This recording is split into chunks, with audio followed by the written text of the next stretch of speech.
تمہارے پاس اس کا نمبر ہونا چاہیے تھا. تمہارے پاس اضافی پیسے ہونے چاہیے تھے. تمہارے پاس دماغ ہونا چاہیے تھا. ایسے جملے ہم اپنے ڈے ٹو ڈے لائف یعنی روزمرہ زندگی میں ضرور بولتے یا سنتے ہیں. ان جملوں میں ہم کہہ رہے ہیں ہونا چاہیے تھا یا ہونے چاہیے تھے. اس کے لیے آپ کو یوز کرنا ہوگا انگلش میں should have had. آئیے کمپلیٹ اسٹرکچر دیکھتے ہیں. Subject plus should have had plus name. اچھی طرح سمجھنے کے لیے کچھ مثالیں دیکھتے ہیں.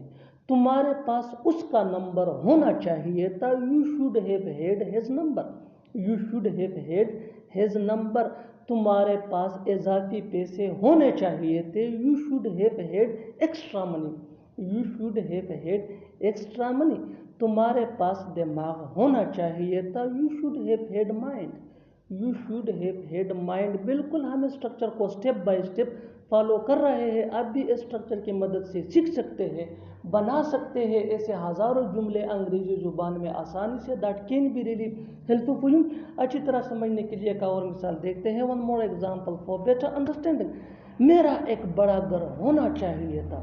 میرا ایک بڑا گھر ہونا چاہیے تھا. I should have had a big house.